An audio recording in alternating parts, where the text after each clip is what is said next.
हमारा ही कत्लेआम होगा।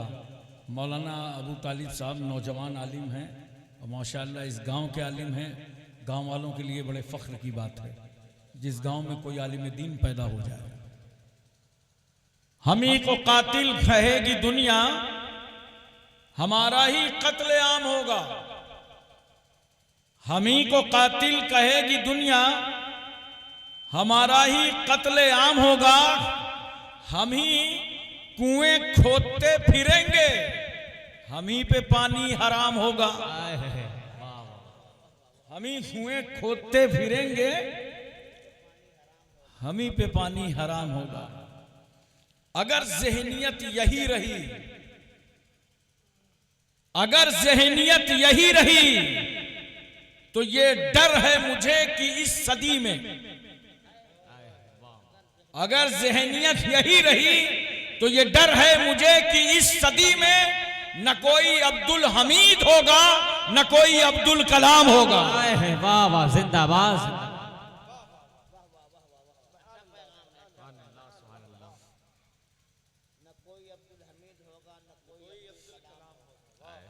चार मिसरे और सुनिए।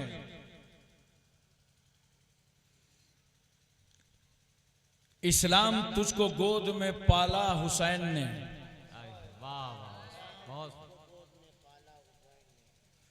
इस्लाम तुझको गोद में पाला हुसैन ने। ठोकर लगी तो सबको संभाला हुसैन ने, ठोकर लगी तो सबको संभाला हुसैन ने। और चार मिसरे और हाजिर करता हूं, उनको समात फरमाइए। सब्र और जुल्म को यकजा नहीं होने देगा, सब्र और जुल्म को यकजा नहीं होने देगा। करबला दीन को रुसवा नहीं होने देगा, करबला दीन को रुसवा नहीं होने देगा। देख के नेज़े पे सर सितमगर से ज़ैनब ने कहा, देख के नेज़े पे सर सितमगर से ज़ैनब ने कहा, मेरा भाई तुझे ऊंचा नहीं होने देगा, मेरा भाई तुझे ऊंचा नहीं होने देगा। हजरात एक बात बताइए, आपकी घड़ी में टाइम क्या है? 11 बज गया। इसके बाद क्या बजेगा? और 12 के बाद 1, 13 तो नहीं बजेगा। और अगर किसी की घड़ी में 13 बज गया तो आप कहेंगे अबे ये तो प्लेटफार्म टाइम है, जा तेरी कटरा में क्या जरूरत है, स्टेशन जा। तो 12 के बाद 1 बजता है, 13 नहीं बजता होगा। 13 बज जाए तो फिर सुई रुकेगी नहीं, कहां तक जाएगी? अरे बोलो ना यार, कहां तक? मैं तो नाम भी नहीं ले लेता। चेहरा देखो तो 3 दिन तक बोहनी ना हो, और नाम ले लो तो अच्छा खासा वजद में रहो, मूड खराब हो जाए।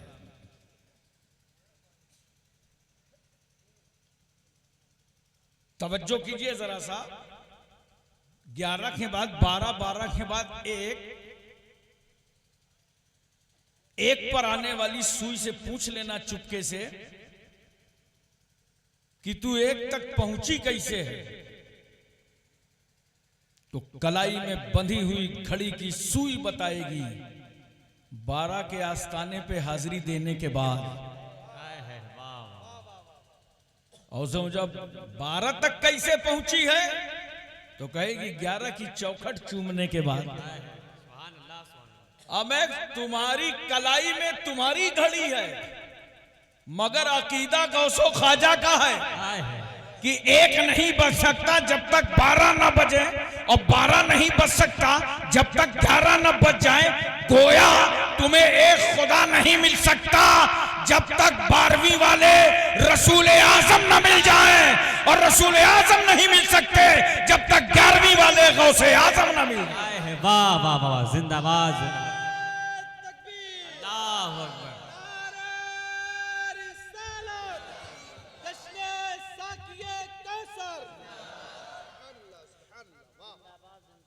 अच्छा एक बात बताओ, अगर कोई पक्का नमाजी हो आपके गांव में और वो कहे कि मैं नमाज पढ़ूंगा, बड़ा सूफी हो, जाहिद हो, 24 घंटे अगर वो नमाज पढ़ना चाहे तो नहीं पढ़ सकता,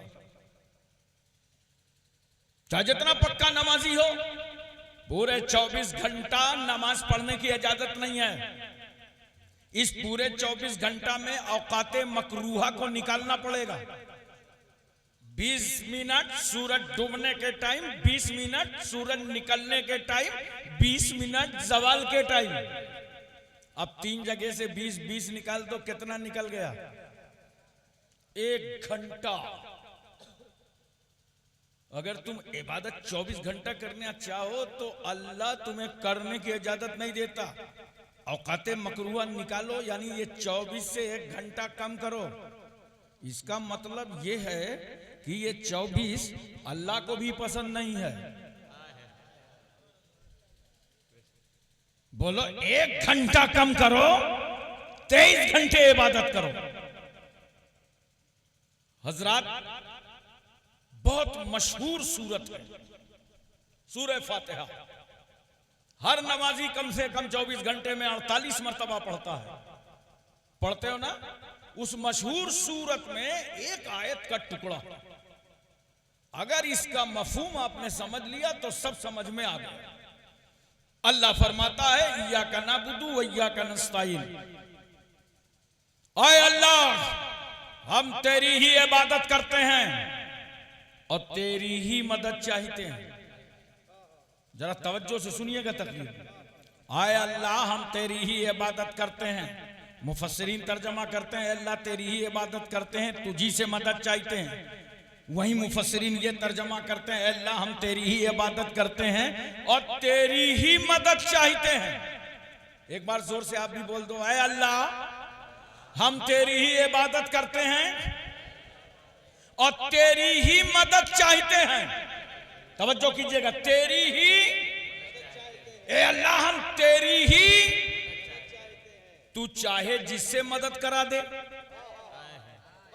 हमें तो तेरी ही मदद चाहिए। तू चाहे जिसे मदद करा दे, तू सैयदना गौसे आजम से मदद करा दे, ख्वाजा गरीब नवाज से मदद करा दे, मखदूम समनानी से मदद करा दे, आला हजरत फाजिले बरेलवी से मदद करा दे। हमें तो तेरी ही मदद चाहिए, तू चाहे जिससे मदद करा दे। कुछ भाई लोगों को समझ में नहीं आता ना, तो कहते हैं गैरुल्लाह से मदद मांगना शिर्क है।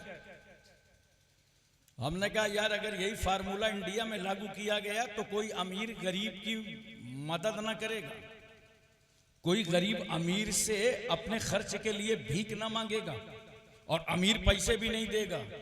कौन मुसीबत मोल ले? पैसा भी खर्चा करो, शिर्क भी मोल लो। सही सही तर्जमानी किया करो।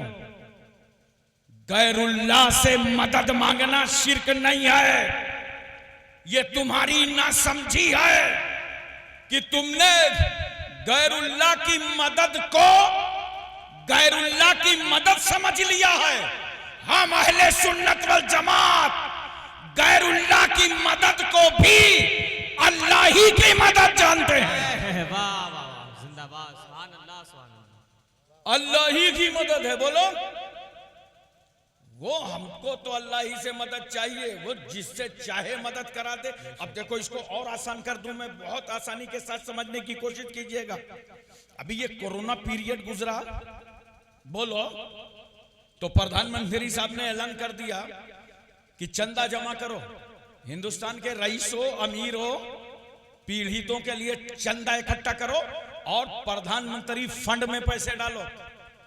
और यह भी मुसलमानों फख्र की बात है कि सबसे ज्यादा चंदे में हिस्सा लेने वाले मुसलमान हैं। सुभान अल्लाह। चंदा इकट्ठा हुआ तो एक बात बताओ, क्या वजीर आजम खुद बांटने आए? किसी शहर आए हो, कोरोना पीड़ितों जमा हो जाओ, आज वजीर आजम आए हैं, तुम्हारे लिए तोहफा लाए हैं, खुद गए? और अगर वजीर आजम खुद जाकर के चंदा बांटने लगे तो कपड़ा सलामत ना रहेगा। हम एक डब्बा लड्डू लेके अगर मस्जिद के दरवाजे खड़े हो जाएं तो हालत खराब हो जाती है। एक डब्बा लड्डू नहीं बांट सकते, हंगामे की नजर हो जाएगा। तो इसके लिए प्रधानमंत्री खुद बांटने नहीं आए, प्रधानमंत्री ने हुकूमत के अहलकारों को जिम्मेदारी दी, कहा लिस्ट बनाओ, फहरिस्त तैयार करो, तरतीब दो, देखो किसको कितना नुकसान हुआ है। अब डीएम साहब ने, एसपी साहब ने, एसडीएम ने, एडीएम ने, लेखपाल ने, कानूनगो ने, तहसीलदार ने, सब ने तैयारी कर ली। और कहा किसके घर से जनाजा निकालना है, लाओ अपना खाता नंबर लाओ, चेके काटे जा रही हैं, पैसा दिया जा रहा है, बोलो पैसा किसका है, हुकूमत का। दे कौन रहा है, हुकूमत के जिम्मेदार। खुद वजीर आजम बांटने नहीं आए, हुकूमत के जिम्मेदारों ने ये पैसा बांटा। बिला तशबीह और तमसील समझने की कोशिश करो, ये कायनात का जर्रा जर्रा जिसका मालिक खुदा है, लैलो नहार का मालिक खुदा है, जमीनो जमान का मालिक खुदा है, ये आसमान, ये जमीन, ये चांद, ये सूरज, ये हवाएं, ये बागात, ये फ्रूट, ये खेतियां, सबका मालिक खुदा है। वो अहकमुल हाकिमीन है, रब्बुल अरबाब है, काज़िउल हाजात है, वो सब कुछ कर सकता है। इन्नल्लाह अला कुल्ली शैइन कदीर, वो हर चाहे पर कादिर है। लिल्लाहि मुल्कुस समावाति वल अर्द, वो जमीन और आसमान की बादशाहत उसी के लिए है। वो हाकिम है, हम महकूम है, वो रहीम है, हम मरहूम है, वो नासिर है, हम मंसूर है, वो रज़्ज़ाक़ है, हम मरज़ूक़ हैं, वो खालिक है, हम मखलूक हैं, वो मसजूद है, हम साजिद हैं, वो माबूद है, हम आबिद हैं। सब कुछ उसके दस्ते करम में है, बगैर मशीयत के एक जर्रा भी हरकत नहीं करता। सबको अल्लाह मुहीत है, अलीमुम बिज़ाति सुदूर है, सब कुछ उसी का है। मगर रसूल फरमाते हैं अल्लाह यूती वाना कासिम। नारे तकबीर, नारे तकबीर, नारे रिसालत, मसलके आला हजरत, मसलके आला हजरत। अल्लाह अता करता है और मुस्तफा फरमाते हैं मैं बांटता हूं। बोल दो मोहब्बत से सुभान अल्लाह, दिल लगा के बोलो सुभान अल्लाह। मैं बांटता हूं। रसूल ने भी अपनी उम्मत तक पहुंचाने के लिए कुछ जिम्मेदारियां दे दी हैं। कायनात खुदा की, खजाना खुदा का, और खुदा के खजानों की चाबियां मुस्तफा जाने रहमत के पास। रसूल की रहमत देखो कि उम्मत तक खजाना पहुंचाने के लिए मेरे पैगंबर ने रास्ते मुकर्रर कर दिए। कहा सुनो, किसी को बगदाद से होकर मिलेगा, किसी को अजमेर से होकर मिलेगा, किसी को कछौचा से होकर मिलेगा, किसी को महरेरा से होकर मिलेगा, किसी को बरेली से होकर मिलेगा। गोया सुन लो, खजाना खुदा का है और बांट रहे हैं खुदा वाले। वाह वाह, सुभान अल्लाह, सुभान अल्लाह। हजरात एक बात और सुनिए मोहब्बत के साथ, पूरी तवज्जो है ना। हम तो कहते हैं हमें अल्लाह ही की मदद चाहिए। अब बात समझ में आ गई? अरे कुछ पल्ले पड़ा। हमें अल्लाह ही की मदद चाहिए, और मदद कोई भी दुनिया में कर रहा हो हम उसे अल्लाह ही की मदद समझते हैं। कुछ लोग नहीं जानते, वसीले को शिर्क कहते हैं। और सुनो, जो लोग वसीले को शिर्क कहते हैं ना, इन पर तो अहले सुन्नत वल जमात का फतवा पहले ही से है कि ये मुसलमान नहीं है। लेकिन एक दूसरा पहलू मैं आपको बता दूं, आप ये आसानी से समझ लेते हैं कि अहले सुन्नत वल जमात ने तो फतवा दे दिया ये बदअकीदे मुसलमान नहीं है। लेकिन कभी इस पे गौर किया कि ये बदअकीदे आपको खुद ही मुसलमान नहीं समझते? ये कभी सोचा? कभी सोचा ये आपको मुसलमान नहीं समझते? इनके यहां वसीला शिर्क है, तवस्सुल इलल अंबिया, तवस्सुल इलल औलिया, ये शिर्क है। और हमारे यहां वसीला जायज है। बोलो तो अब जाहिर सी बात है हमारे यहां जायज है, जिनके यहां शिर्क है। तो जब उनके यहां शिर्क है तो इस वसीले पर अमल करने वालों को वो मुसलमान नहीं मानते। तवज्जो कीजिए जरा सा, वो मुसलमान नहीं मानते, और इनकी गुस्ताखियों की बुनियाद पर हम इनको मुसलमान नहीं मानते। तो अब बात तो यहीं से तय हो गई ना कि सुनो, जब तुम सुन्नियों को, अहले सुन्नत वल जमात को मुसलमान ही नहीं मानते तो अब दो बातें हैं, या तो मसलक छोड़ो और या तो रिश्ता तोड़ो। वाह वाह वाह वाह, सुभान अल्लाह सुभान अल्लाह। हजरात तवज्जो कीजिए जरा सा और अपने जहन पर इस बात को अच्छी तरह उतारने की कोशिश कीजिए।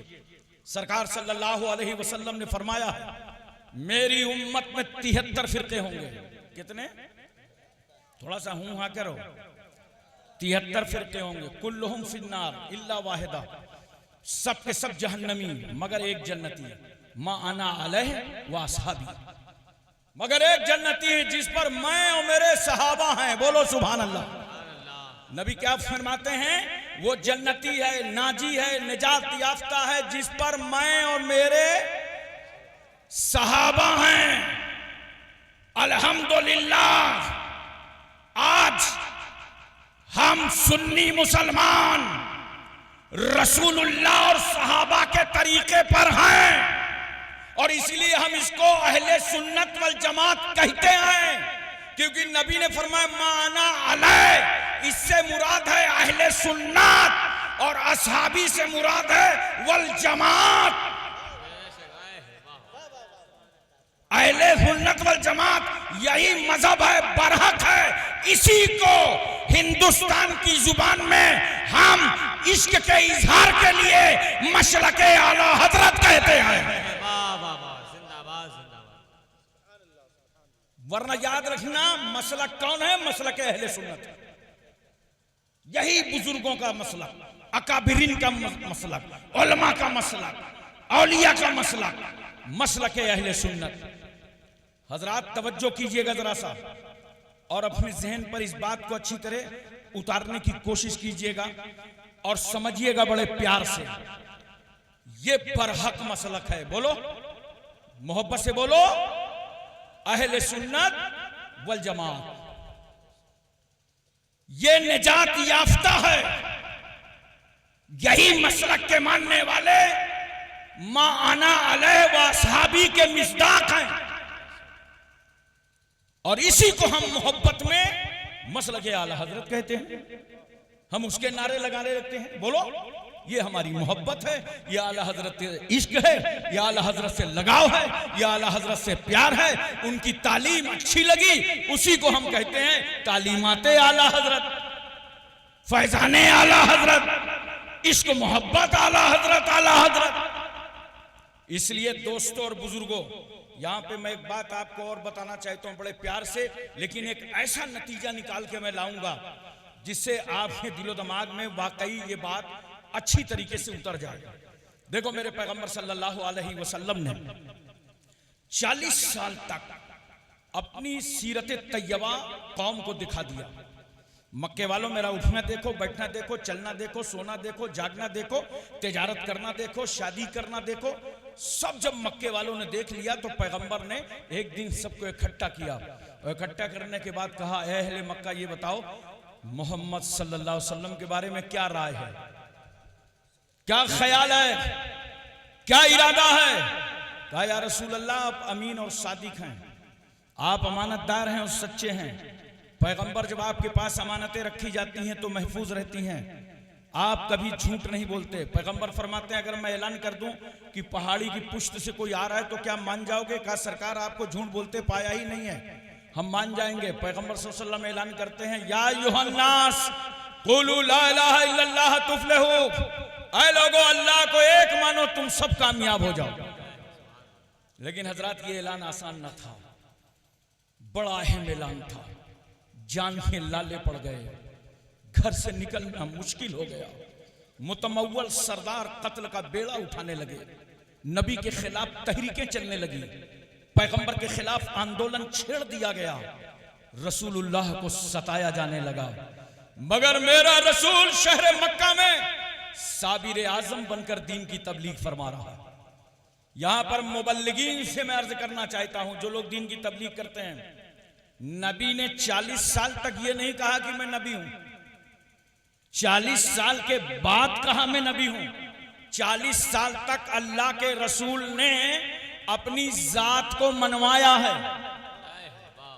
और जब कौम ने नबी की जात मान लिया तब रसूलुल्लाह ने अपनी बात की है कि अल्लाह को एक मानो। तो दीन की तबलीग करने वालों, मस्जिदों के इमामों, मदारिस के असातिज़ा, मुबल्लिगीन, मुस्लिहीन, कान खोल कर सुन लें। पहले समाज के अंदर वो अपनी जात मनवाएं, फिर बात आसानी से मानी जाती है। आप देखिए जरा सा, अल्लाह के नबी सल्लल्लाहु अलैहि वसल्लम पर बड़े बड़े मसाइब आए। मैं किसी तफसील में नहीं जाना चाहता क्योंकि मुझे आपको एक नतीजे पे लाना है।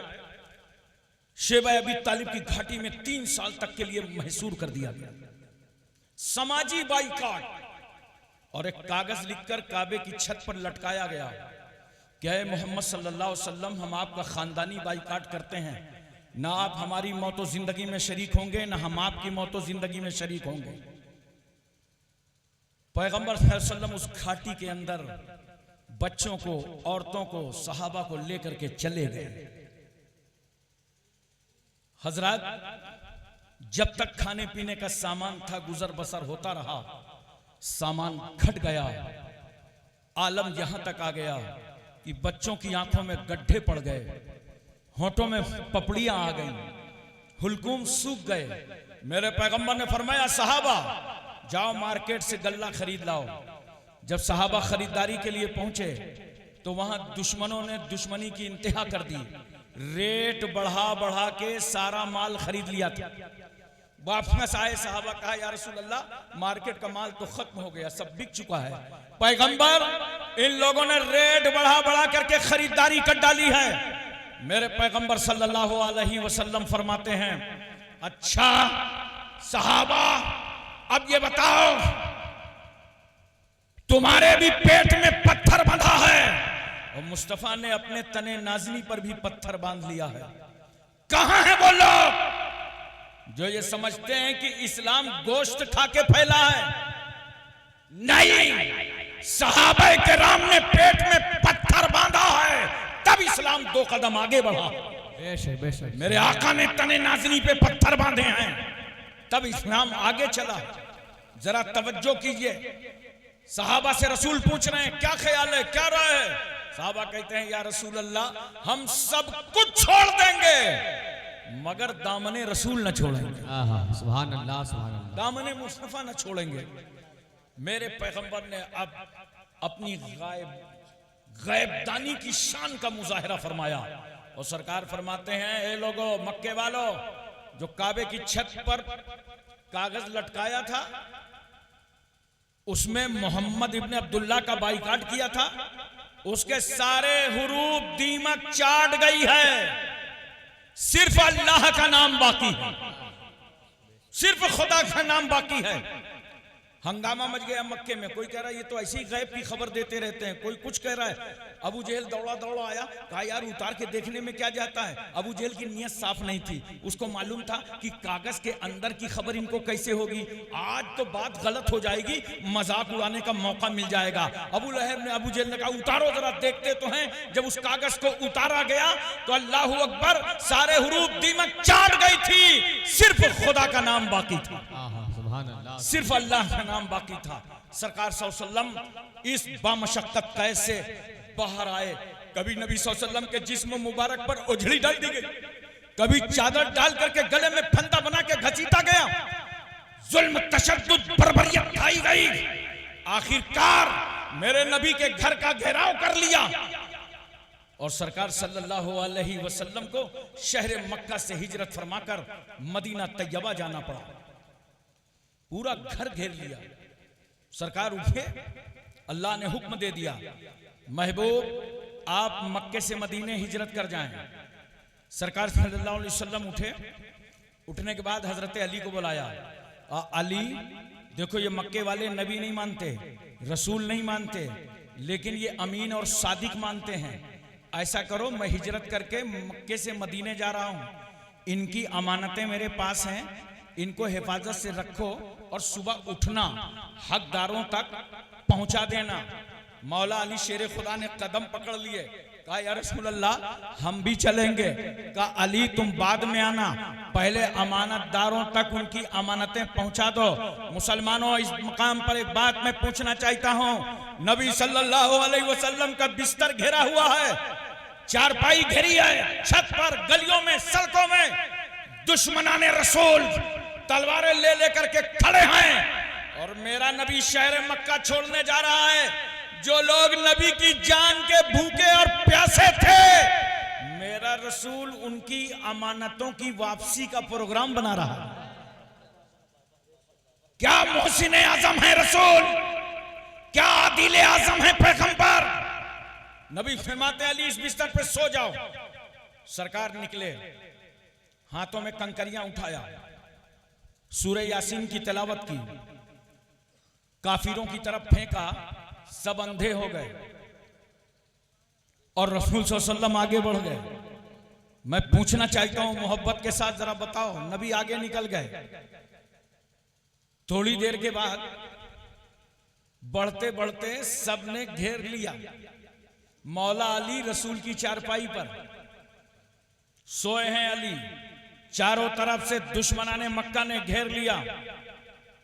एक ने कहा उठाओ तलवार, हमला कर दो। दूसरे ने कहा यह अरब की बुज़दिली के खिलाफ है कि सोने वाला सो रहा हो तुम उस पर हमला करोगे, ऐसा कभी नहीं हो सकता। चादर पलटो, शायद वो तुम्हारा मुकाबला करें। वो इंडिया तो था नहीं कि दुश्मनी हो जाए तो गली कूचे में उठाया, कट से मार दिया। वो बहादुर कौम थी अरब की, उसने कहा ऐसा नहीं हो सकता, चादर पलटो, शायद मुकाबला करें। जब चादर पलटा तो क्या देखा कि नबूवत की चादर में विलायत सो रही है। अरे चादर नबी की, तकिया नबी की, चारपाई नबी की, बिस्तर नबी का और लेटने वाले अली का। अली आप, एक ने कहा अली पे हमला कर दो, दूसरे ने कहा मक्के में धज्जियां बिगड़ जाएंगी, हाशमियों से लड़ना आसान नहीं है, कुरैशियों का मुकाबला करना आसान नहीं है। कहा फिर, कहा अली से एड्रेस पूछो कि जब ये बिस्तर नबी का है तो नबी गए कहां। काली एक बात बताइए, बिस्तर नबी का है, नबी कहां गए। अली फरमाते हैं इसी रास्ते से तो गए हैं।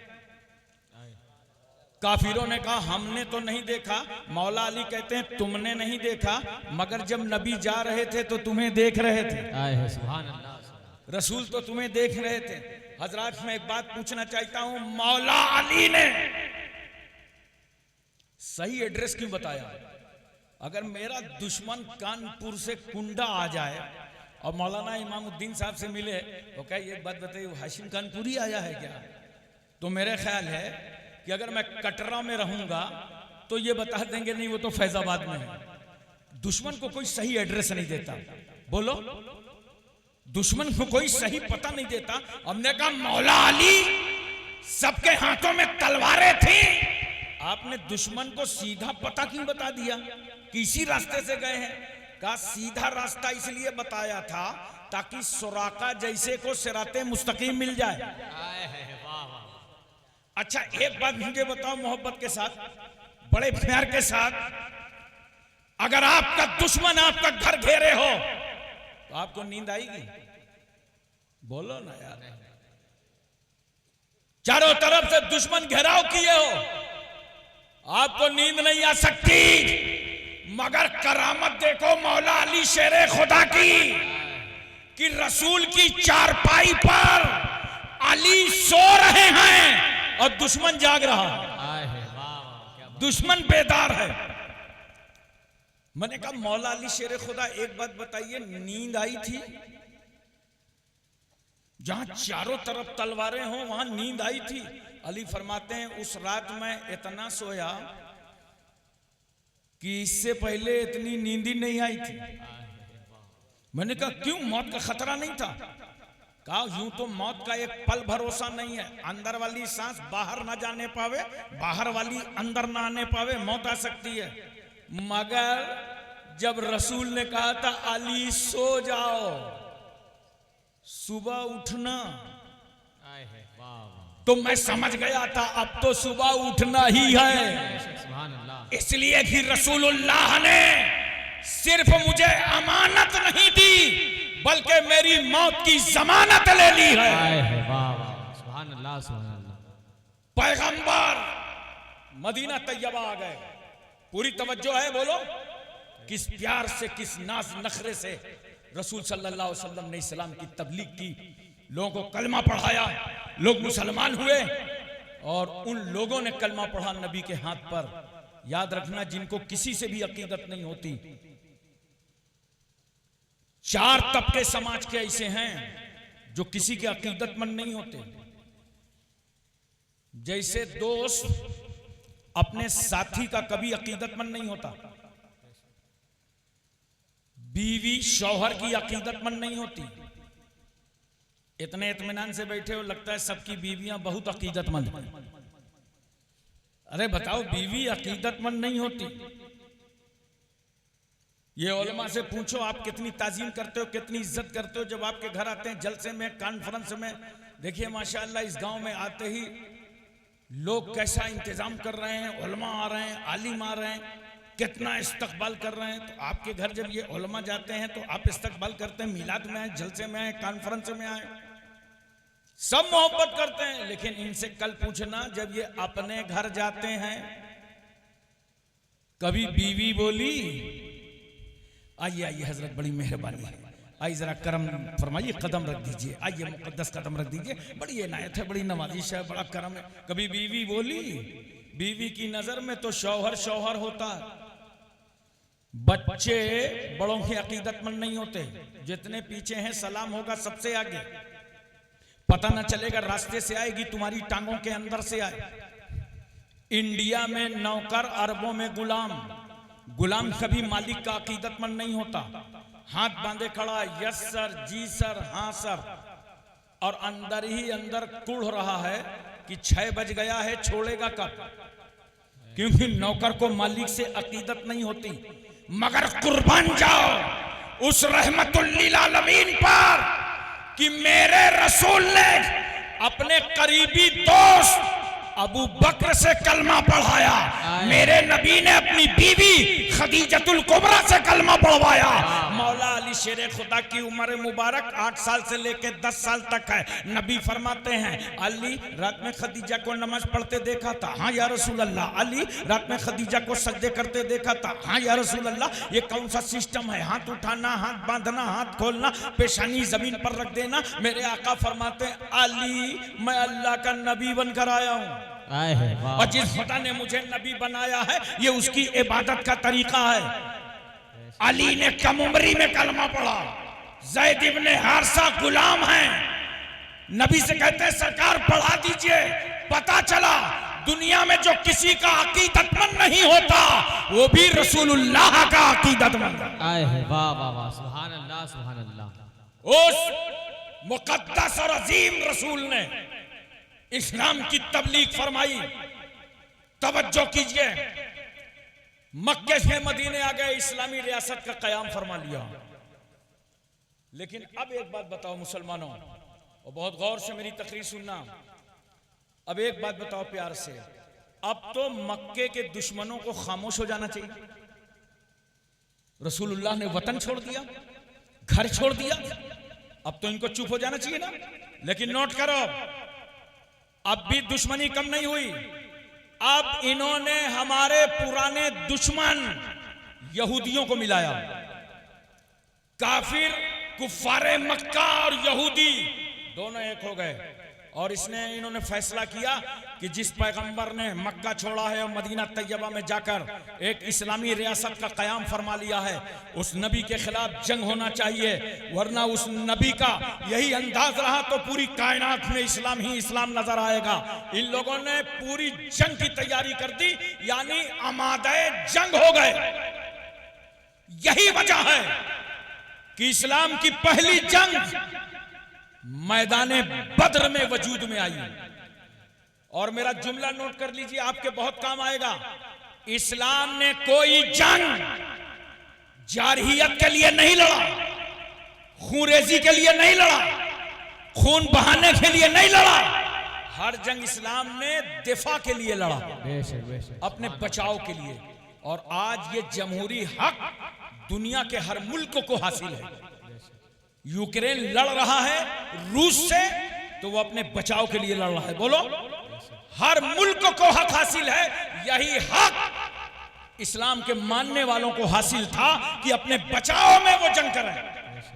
ये खूरेजी के लिए मैदान बद्र की जंग नहीं हुई थी, अपने दिफा के लिए हुई थी, और उसमें भी कानून था। जानते हैं, ए मेरे सहाबा, जंग करते करते अगर दुश्मन का बूढ़ा बाप सामने आ जाए तो तलवार रोक देना, दुश्मन की औरत आ जाए तलवार रोक देना, दुश्मन का बच्चा आ जाए तलवार रोक देना, तुम उसी पे तलवार चलाना जिससे तुम्हारी जान का खतरा है।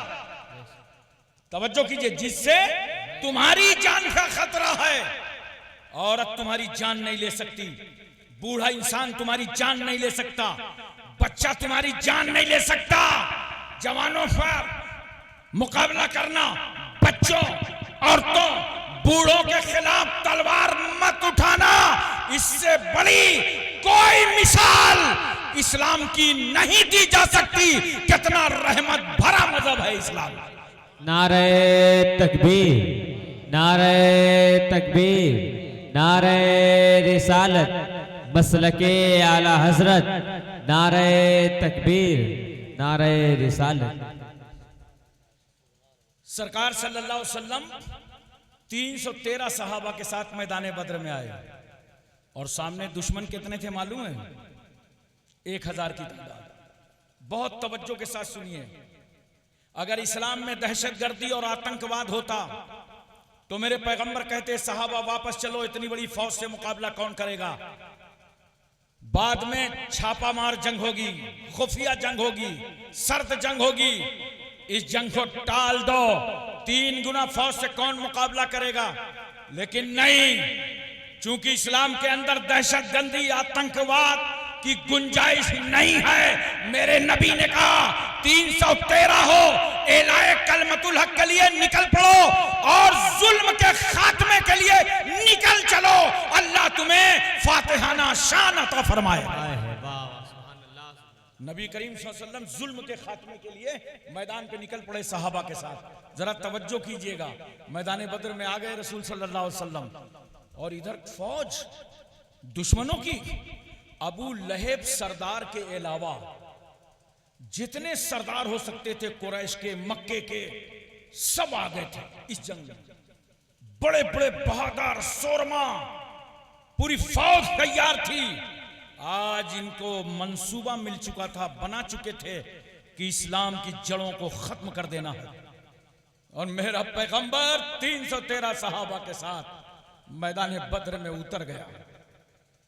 सरकार सल्लल्लाहु अलैहि वसल्लम ने कहा, सहाबा सफ़ें सीधी कर लो। सफ़ें सीधी करा रहे पैगंबर। एक सहाबी हैं हजरत सुआद, उनके करीब से निकले नबी, तो देखा उनका पेटे मुबारक थोड़ा सा सबसे बाहर था। पैगंबर ने चाबुक का चौका लगाया और कहा उसे अंदर करो। सहाबी ने कहा, या रसूल अल्लाह, मुझे तकलीफ हो गई है, आप तो अदल इंसाफ लेकर के आए हैं, मुझे चोट लग गई है। अल्लाह अकबर, कुर्बान जाओ उस रहमतुल लिल आलमीन पर। जंग की हालत में जहां 1000 फौज खड़ी हो, वहां एक सहाबी ने कहा, मुझे कसाद चाहिए, बदला चाहिए, चोट लग गई है। वहीं मेरे मुस्तफा ने अपना पैरहन उठा दिया और कहा, लो स्वाद, बदला ले लो। ये नहीं कहा, देख रहे हो जंग हो जाने दो, तुम्हें बदले की सूझी है, मगर नहीं, मेरा रसूल एक एक कदम पे इंसाफ दिखा रहा है। सहाबी आगे आए और जल्दी से रसूलुल्लाह के जिस्म मुबारक का बोसा देने लगे। नबी फरमाते हैं, ये क्या बात है? कहा, या रसूलुल्लाह, कैसा कसास, कैसा बदला?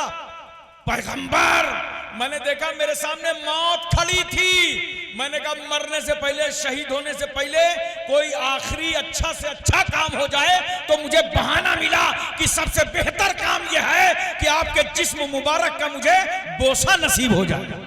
सुभान अल्लाह, सुभान। ये सहाबा का इश्क था, ये सहाबा की मोहब्बतें थी। जरा तवज्जो कीजिए, पैगंबर सल्लल्लाहु अलैहि वसल्लम ने उसके बाद सरकार अरीश में तशरीफ ले गए। अरीश से बाहर आया और आने के बाद दुआ करने लगे। हजरत अबू बकर का बयान है कि मैं सरकार के सामने खड़ा हुआ था, दोशे मुबारक पर चादर मुबारक पड़ी हुई है और अल्लाह का नबी दुआ कर रहा है अपने खुदा से, ए अल्लाह, ए परवरदिगार आलम, मौला, इलाहुल आलमीन, आज तेरा रसूल एलाए कलमतुल हक के लिए मैदान पे उतरा है।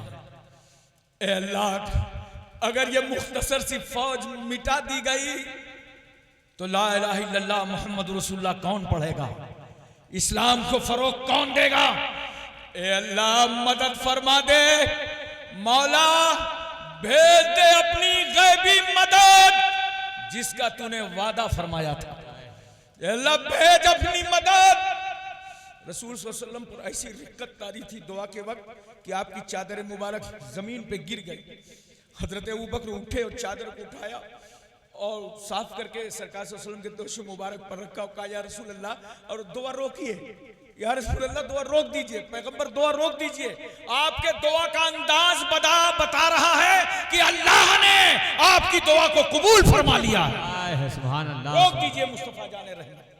उसके बाद पैगंबर सल्लल्लाहु अलैहि वसल्लम पर थोड़ी गुनूदगी तारी हुई, जरा तवज्जो कीजिएगा, हल्की गुनूदगी तारी हुई और उसके बाद सरकार ने आंख खोला, कहा अबू बकर मुबारक हो, अबू बकर मुबारक हो, अबू बकर मुबारक हो। हजरत सिद्दीक अकबर मुतवज्जे हो गए, कौन सा मुजदाए जाफिजा पैगंबर बताने वाले हैं। कहा अबू बकर मुबारक हो, लो अल्लाह ने तुम्हारी मदद के लिए फरिश्तों को भेज दिया। अरे वो जिब्रील चले आ रहे हैं, उनके साथ फरिश्ते हैं और सरों पर सफेद अमामा है। अल्लाह ने भेज दिया तुम्हारी मदद के लिए। मोहतरम हजरात, आप गौर फरमाए जरा सा और अपने जहन पर इस बात को उतारने की कोशिश करें। जंग शुरू हो गई, बड़ी तफसील है, जंग होने लगी, लेकिन उससे पहले भी एक बात नबी ने कही थी और बहुत प्यारी बात। जानते हो, सरकार सल्लल्लाहु अलैहि वसल्लम ने उसी मैदान बद्र में एक लकीर खींचा और सहाबा के हौसलों को बुलंद कर दिया मुस्तफा ने। नबी फरमाते हैं, हाजा मसरा अबी जहलिन, यहां पर अबू जहल मारा जाएगा। एक लकीर खींचा, यहां पे उतबा मारा जाएगा, यहां पर शैबा मारा जाएगा। नबी ने मैदान बद्र में मरने वाले सरदारों की जगह पहले ही तय कर दी थी, पहले मुतय्यन कर दिया था। अच्छा एक बात बताओ, दुनिया का बड़ा से बड़ा कोई जर्नल हो, वो जंग से पहले जंग के नतायज नहीं बता सकता, लेकिन बता वही सकता है जो जर्नल भी हो और गैबदान नबी भी हो, गैबदान रसूल भी हो, वही जगह बता सकता है मरने की। आजकल तो बहुत सारी बातें होती हैं, लोग नुजूमियों की बातों में आ गए, ज्योतिषियों की बातों में चल रहे हैं, रोजाना लकीर खींच रहे हैं, हाथ की लकीरों पे बातें कर रहे हैं। चले जाओ, हर चौराहे में मजमा लगा होगा, एक साहब लकीर देख रहे होंगे, पहुंच हाथ देखा, ओफो ये तुम कल मर जाओगे, बड़ी खतरनाक रेखा हो गई है, कल मर जाओगे। दूसरे दिन पहुंचा का आदाब अर्ज, अरे अभी मरे नहीं, कहां मरे, हाथ दिखाओ, ओफो मरने वाली लकीर तो मिट गई। ए लकीरें देखकर तकदीर की बातें करने वालों, सितारों की चाल पर मुकद्दर के फैसले करने वालों, ज्योतिषी और नजूमी के कहने पे जिंदगी गुजारने वालों, ज्योतिषी की बात, नजूमी की बात, सितारों की चाल की बात, हाथों की लकीरों की बात गलत हो सकती है, मगर मेरा नबी अगर मैदान बद्र में लकीर खींच दे कि यहां पर अबू जहल मारा जाएगा, तो पूरी लड़ाई में अबू जहल चाहे जहां लड़ता रहे, मगर जब मरने का वक्त आना तो अबू जहल को उसी लकीर पर आना पड़ा जो लकीर मुस्तफा ने खींचा था। नारे तकबीर, नारे रिसालत, मसलके आला हजरत, जश्न सौकासिया सौकर, नारे तकबीर। हजरात तवज्जो कीजिए जरा सा, जंग हो गई, अल्लाह ने इस्लाम को फतेह अता फरमाई, फिर भी 14 सहाबा शहीद हुए, 70 काफिर मारे गए, 70 काफिर कैदी बना लिए गए। और ये सब मदीने लाए गए कैदी। मगर उससे पहले मैं आपको बताना चाहता हूं, मोहब्बत से मुझे बताओ, और उलमा की खास तवज्जो चाहूंगा, बहुत जहन हाजिर करके। ये जो जंग हो रही थी, अल्लाह ने इस्लाम को कामयाबी अता फरमाई। इसमें एक बात बता दो, कौन किसके मुकाबले में था?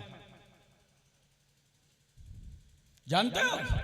उमर इब्न खत्ताब इस्लामी फौज में खड़े हैं, तो हजरत उमर का सगा मामू अबू जहल काफिरों की तरफ खड़ा है। हजरत सिद्दीक अकबर इस्लामी फौज में खड़े हैं, तो हजरत अबू बकर का सगा बेटा अब्दुर्रहमान काफिरों के साथ खड़ा है। सरकार सल्लल्लाहु अलैहि वसल्लम मुस्लिम फौज के सिपा सालार हैं, तो मुकाबले में सामने अब्बास सगे चचा खड़े हुए हैं। तवज्जो चाहता हूं मैं आपकी, बहुत अहम बात है, और इसी से नतीजा निकल आएगा, इसी से सब कुछ आपको करने का, दुनिया जिंदगी गुजारने का, खानदान और रिश्तेदारी गुजारने का मौका मिल जाएगा। जरा गौर कीजिए, इस मौके पर हजरत उमर कह देते, या रसूल अल्लाह मामू आ गया है, जंग मुलतवी कर दीजिए, फिर देख लेंगे। सामने मामू खड़ा है, हजरत सिद्दीक अकबर कह देते, या रसूल अल्लाह ये सगा बेटा सामने खड़ा है, पहले इसको समझा लेने दीजिए, फिर जंग हो जाएगी, मुलतवी कर दीजिए, मगर कुर्बान जाओ सैयदना सिद्दीक अकबर पर, बेटा खड़ा है, खड़ा रहने दो। उमर पे कुर्बान जाओ, मामू खड़ा है, खड़ा रहने दो। रसूल की अजमतों को लाखों सलाम, सगा चचा अब्बास खड़ा है, खड़ा रहने दो। क्यों? इसलिए कि इन सहाबा का मिशन था कि अगर चचा भतीजे का रिश्ता कटे तो कट जाए, मामू भांजे का रिश्ता कटे तो कट जाए, बाप बेटे का रिश्ता कटे तो कट जाए, मगर मोहब्बत रसूल का रिश्ता कटने न पावे।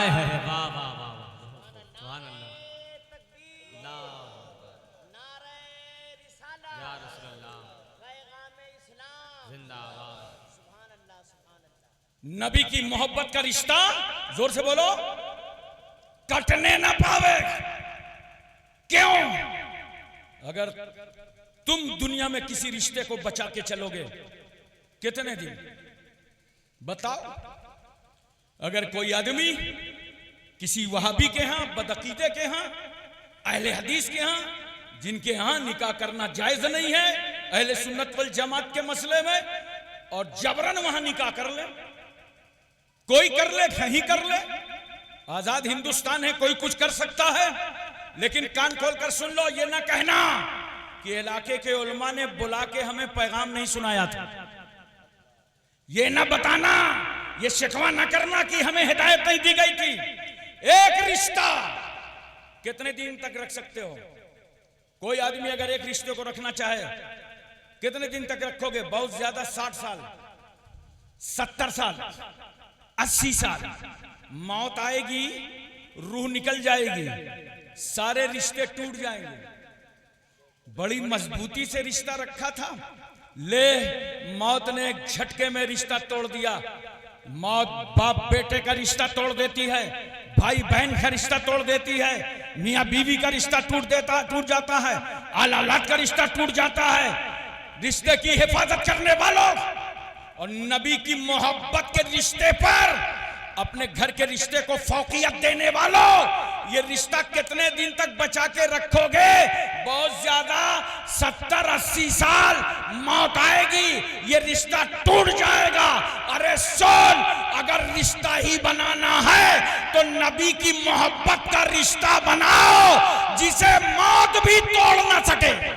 नारे तकबीर, नारे रिसालत, मसलके आला हजरत, नारे तकबीर।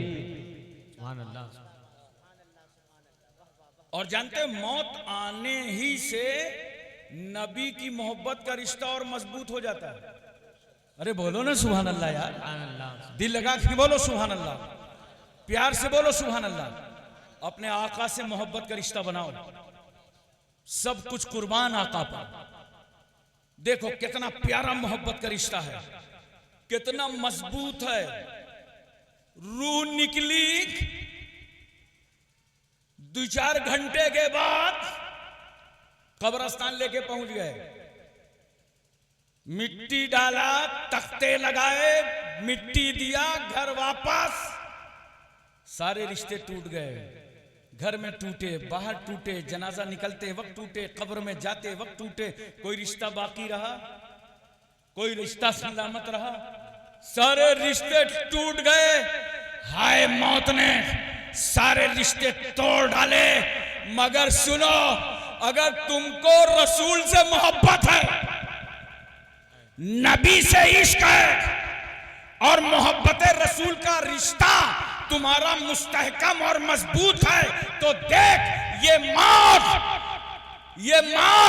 रसूल की मोहब्बत का रिश्ता तोड़ ना पाएगी, बल्कि मौत आने से मोहब्बत रसूल का रिश्ता और मजबूत तर हो जाएगा। जहां सारे रिश्तेदार छोड़ के चले आएंगे कब्रिस्तान में, बोलो वहां रसूल की मोहब्बत का रिश्ता काम आएगा। पहला सवाल हुआ कब्र में, मन रब्बुका, तुम्हारा रब कौन है? दूसरा सवाल, मा दीनों का, तुम्हारा दीन क्या है? मा कुंता तकुलो फी हक के हाजर रजुल, इस मर्द के बारे में बताओ क्या कहते थे। क्या सवाल होंगे कब्र में? बोलो जरा कुछ हूं हाँ करो भाई। कहे होंगे 3, और मैंने बता दिया आपको, इससे पहले भी मालूम है 3 सवाल, तीनों सवाल मालूम है ना? बोलो, सबको मालूम है 3 सवाल। अच्छा एक बात बताओ, अगर इम्तिहान में पर्चा आउट हो जाए तो दोबारा इम्तिहान होगा? बदल के होगा, डेट बदल दो, पर्चे बदल दो। चूंकि ये लड़कों की कौम किसी बात में एक हो या ना हो, नकल कराने में सब एक है। अगर पर्चा आउट हो जाए, पेपर आउट हो जाए, तो इम्तिहान कैंसिल। दुनिया जब इम्तिहान लेती है ना, तो 1 घंटा पहले भी नहीं बताती, 10 दिन पहले भी नहीं बताती, 10 महीना पहले भी नहीं बताती, 4 घंटे पहले भी नहीं बताती। एग्जामिनेशन हॉल में जाओ, वहां पेपर हाथ में आता है। अरे ये दुनिया है, दुनिया जब इम्तिहान लेती है तो सवाल छुपा लेती है। मगर कुर्बान जाओ उस रहमतुल्लिल आलमीन पर कि मेरे रसूल ने इस उम्मत का पेपर 1400 साल पहले ही आउट कर दिया। पहला सवाल ये है, दूसरा सवाल ये है, तीसरा सवाल ये, हमें इतना पहले से पेपर की तैयारी है, अब भी अगर फेल हो गए तो कितने कंडम स्टूडेंट हो। जरा तवज्जो कीजिए। पहला सवाल क्या है? मन रब्बो का, तुम्हारा रब, जोर से बोलो। तो बात समझ में आ गई। फरिश्ते ने कहा मन रब्बो का, तुम्हारा रब कौन है? मरने वाले ने कहा रब्बी अल्लाह, मेरा रब अल्लाह है। इतने में फरिश्तों ने दूसरे सवाल की तैयारी कर दी। मैंने कहा भाई दूसरा सवाल क्यों कर रहे हो? उसने तो बता ही दिया मेरा रब अल्लाह है, वापस जाओ। वो तो बता रहा है मेरा रब अल्लाह, अल्लाह को तो मानता है। जरा तवज्जो कीजिएगा, पढ़े लिखे लोगों की तवज्जो चाहता हूं। अल्लाह को मानता है। पूछा फरिश्तों ने तेरा रब, उसने बता दिया अल्लाह, तो अब तो वापस चले जाना चाहिए ना फरिश्तों को। दूसरा सवाल क्यों कर रहे हैं? तो दूसरे सवाल की तैयारी बता रही है कि सिर्फ अल्लाह को रब मानना काफी नहीं है। सिर्फ अल्लाह को रब मानना काफी नहीं है, वरना अल्लाह को तो रब बहुत सारी कौमें मानती हैं। हम तो मानते हैं, ये लोग तो मानते हैं, कभी कभी तो ये लोग भी मानते हैं। जब हर तरीके से फेल हो जाए तो कहते हैं नहीं, बस मालिक ही कुछ कर सकता है। डॉक्टर कहता है मेडिकल स्टोर में दवा नहीं है, बस रब से दुआ ही करो। कोई कहेगा ये नेचुरल चीज है, कोई कहेगा ये कुदरती चीज है। तो अल्लाह को तो रब बहुत सारी कौमें मानती हैं, इसलिए फरिश्ते वापस नहीं गए। और जो लोग समझते हैं कि सिर्फ अल्लाह को मानने से काम चल जाएगा, वो कान खोल के सुन लें। अगर ये बता देना काफी होता कि अल्लाह रब है, तो फरिश्ते दूसरा सवाल ना करते। फरिश्तों ने कहा रब अल्लाह को मानता है, ठीक है, बहुत सारी कौमें खुदा को रब मानती हैं, मगर ये तो बता, आईन बता, उसूल बता, कानून बता, दस्तूर बता, किस आईन के मुताबिक अल्लाह को तू रब मानता है? माँ दीनों का, तेरा दीन क्या है, यानी किस दीन की रोशनी में तू अल्लाह को रब मानता है, ये तो बता। उसने कहा दीनी अल इस्लाम, मेरा दीन इस्लाम है, बोलो सुभान अल्लाह। उसने क्या बता दिया? मेरा दीन इस्लाम है। इतने में फरिश्तों ने तीसरे सवाल की तैयारी कर दी। मैंने कहा फरिश्तों ये तीसरा सवाल क्यों कर रहे हो? उसने तो बता दिया मेरा रब अल्लाह है, मेरा दीन इस्लाम है। तो तीसरे सवाल का तेवर बता रहा है कि इस्लाम में तो कई फिरके हैं, खाली इस्लाम बताने से काम न चलेगा। कुछ लोग तो अपनी जमात का नाम पूरा पूरा इस्लाम ही के साथ रखे हुए हैं। तो सिर्फ इस्लाम बताने से काम न चलेगा, तवज्जो है ना। और लोग, बहुत सारे लोग लपेटते रहते हैं ना, और हम तो अल्लाह को मानते हैं, सिर्फ अल्लाह को मानते हैं, और इस्लाम मानते हैं, इस्लाम मानते हैं। अरे ये दो सवाल तो सुन लिया फरिश्तों ने, कर दिया, जवाब भी ले लिया, अब भी नहीं जा रहे। अगर इतना काफी होता सिर्फ अल्लाह को रब मानना और इस्लाम को मजहब मानना काफी होता तो फरिश्ते वापस चले जाते, मगर नहीं। फरिश्ते तीसरा सवाल कर रहे हैं, मा कुंता तकुलो फी हक़्क़ि हाज़र रजुल, इस मर्द के बारे में बताओ क्या ख्याल है, क्या राय है, क्या इरादा है। इतने में आ गए मुस्तफ़ा जाने रहमत, आ गए रहमतुल लिल आलमीन, आ गए नासुल वफा, आ गए वजूद सफा, आ गए शमसुद्दोहा, आ गए बदरुद्दोजा, आ गए नूरुल हुदा, आ गए नजमुन नदा, आ गए ऐनुत तका, आ गए ज़ैनुन नका, आ गए कंजुल अता, आ गए कशफुल ग़िता, आ गए बहरुल मनन, आ गए महरुस सुनन, आ गए जमीलुश शियम, आ गए शफीउल उमम, आ गए साहिब जूदो करम, आ गए हुजूर अकरम, आ गए सैयद आलम, आ गए नूरे मुजस्सम, आ गए ताजदार अरब व अजम, आ गए फख्र बनी आदम, आ गए नबी मोहतरम, आ गए रसूल मुअज्जम, आ गए नैयर आलम, आ गए असले कायनात, आ गए खुलासा मौजूदात, आ गए यतीमों को उंगली पकड़ा देने वाले, आ गए बेवाओं की सरपरस्ती करने वाले, आ गए कमजोरों का सहारा बनने वाले। उम्मती ने नबी को देखा, नबी को देखा। फरिश्ता पूछ रहा इनके बारे में बता, आखिरी फैसला है, अब आखिरी सवाल है, इनके बारे में बता, सही सही बता, अंदर से क्या रखता था, सही सही बोल, क्या कहता था। मोमिन था, मोमिन ने चेहरे रसूल देखा, का इनके बारे में पूछ रहे हो, हाजा नबी हो ना मोहम्मदुर रसूलुल्लाह, ये हमारे आका मौला जनाबे मोहम्मदुर रसूलुल्लाह हैं। अरे ये वही रसूल हैं जिनको हमने देखा नहीं था और इनके लिए खड़े हो जाते थे। मिलाद में इन्हीं के लिए खड़े हुए, जलसे में इन्हीं के लिए खड़े हुए, कॉन्फ्रेंसों में इन्हीं के लिए खड़े हुए। फजर पढ़ा खड़े हो गए, जोहर पढ़ा खड़े हो गए, असर पढ़ा खड़े हो गए, मगरिब पढ़ा खड़े हो गए, इशा पढ़ा खड़े हो गए, जुमा पढ़ा खड़े हो गए, ईद बकरीद पढ़ा खड़े हो गए। ये रसूल, जब इनकी कोई बात हम आलिम दिन से नाइबे रसूलुल्लाह से सुनते थे तो आंखों में आंसू आ जाते थे, दिल रोता था, आहें भरते थे, मुस्तफा के दीदार का इश्तियाक होता था। आज इनके बारे में पूछ रहे हो, ये हमारे नबी हैं। वाह वाह, जिंदाबाद जिंदाबाद। तो जानते हो फरिश्ता क्या कहेगा, नम कल उरूस, अब ऐसे सो जाओ जैसे दुल्हन अपने कमरे में सोती है या दूल्हा अपने कमरे में सोता है, ऐसे सो जाओ। और इसीलिए हदीस शरीफ का मफहूम है, कब्र या तो जन्नत के बागों में से एक बाग है और या तो जहन्नम के खंदकों में से एक खंदक है। कब्र को बाग बनाना चाहते हो तो नबी से मोहब्बत करो, वाह माशाअल्लाह, और रसूलुल्लाह के दुश्मनों पर नरमी मत करो। क्या आला हजरत के शेर है, दुश्मन अहमद पे शिद्दत कीजिए, मुल्हिदों की क्या मुरव्वत कीजिए, दुश्मन अहमद पे शिद्दत कीजिए। मोहतरम सामईन किराम, इसलिए मैं अर्ज करना चाहता हूं और प्यार से समझाना चाहता हूं, आप समझ लीजिए कुछ काम नहीं आएगा। आखिरी सवाल में भी काम क्या आया, नबी की मोहब्बत। बोलो रसूलुल्लाह की मोहब्बत। तो नबी की मोहब्बत के आगे दुनिया के सारे रिश्ते कुर्बान कर दो। क्या कहना? नबी की मोहब्बत का रिश्ता दुनिया में भी काम आएगा, कब्र में भी काम आएगा। अरे जब तू गुनाहों में डूबा होगा मैदान हश्र में, तो मुस्तफा की मोहब्बत मैदान हश्र में काम आएगी। वाह वाह, जिंदाबाद जिंदाबाद। फंस जाओगे जहन्नम में ना, बस शर्त ये है गुमराह ना हो। अगर गुनहगार हो गए तो बख्शिश की उम्मीद है, लेकिन गुमराह के लिए कोई जगह नहीं है।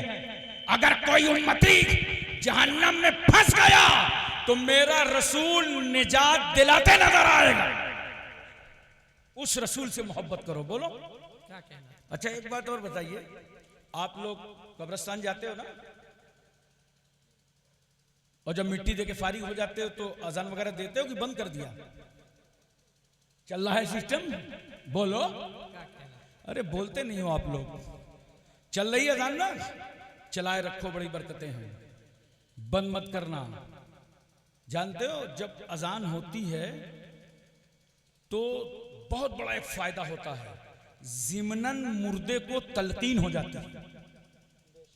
इसलिए कि रिवायतों के अंदर आता है कि मुर्दे को बाज़ाब्ता तलकीन करो।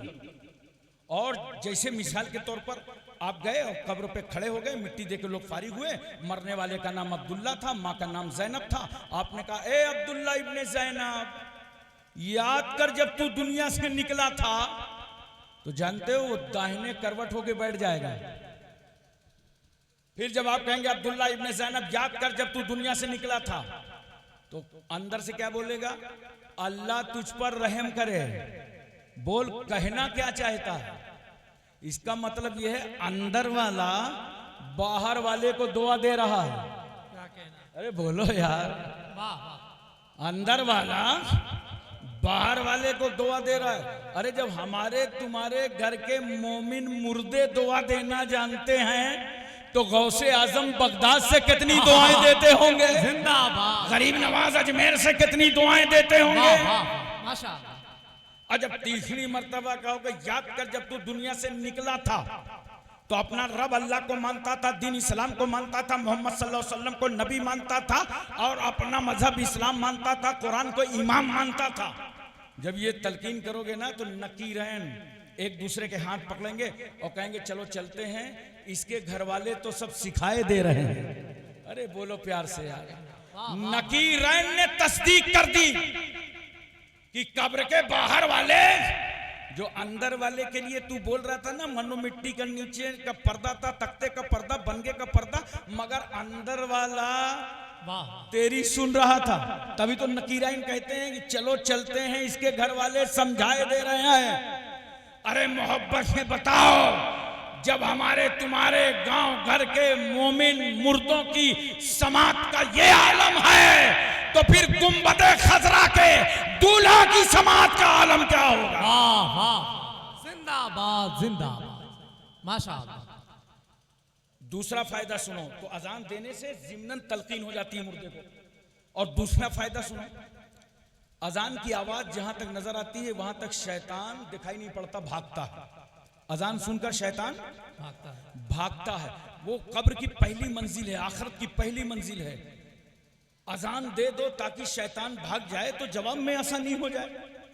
मैं मुंबई में तकरीर कर रहा था, एक साहब खड़े हो गए, कहा हजरत आप लोगों की कब्रों पे शैतान आता है तो आप लोग अजान दिलवाइए, हम लोगों की कब्रों में शैतान नहीं आता तो हमें अजान दिलवाने की क्या जरूरत। मैंने कहा बात तो सही है यार, चोर चोरी वहीं करेगा जहां माल हो। कभी किसी की खाली जेब कटते देखा? क्या इशारा है, वाह वाह। जेब में कुछ न हो, जेब कट गई, अबे था ही नहीं तो कटी कहां से। अच्छा देहात के लोग हैं, कभी भूसौरे में नकब जनी होते देखा?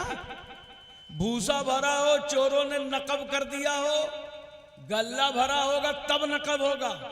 तो हमने कहा चोर चोरी वहीं करता है जहां माल हो, और शैतान बहकाने वहां जाता है जहां ईमान हो। वाह वाह, माशाअल्लाह। तो तुम्हारे यहां क्यों जाएगा? तुम लोगों से बहुत मुतमईन है कि सब अपने ही भैया भतीजे लेटे हैं। टाइम ना खराब करो। तीसरा फायदा सुनो अजान का।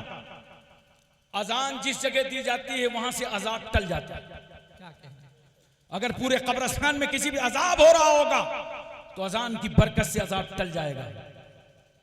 तुमने नहीं देखा तूफान तेज हो, हवाएं तेज हो, बारिश तेज हो, जलजले का इम्कान हो, साइंसी ताकत अपने महवर पर ठहर गई है और कुछ हिसाब किताब नहीं बन पा रहा, जलजला से कौन रोकेगा, ये भूकंप को कौन रोकेगा। लेकिन नोट करो, जिस भूकंप को, जिस जलजले को साइंसी ताकत न रोक सकी, अमेरिकी ताकत न रोक सकी, उस भूकंप और जलजले को मुसलमानों तुम्हारे बच्चों की अजानों ने रोक दिया। वाह वाह, जिंदाबाद जिंदाबाद। इसलिए दोस्तों मैं चलते चलते आपसे यही कहूंगा कि हर चीज का सरमाया मोहब्बत रसूल है। अपने रसूल से मोहब्बत करो, ये दुनिया में भी काम आएगी और आखिरत में भी काम आएगी। वाखिर दावाना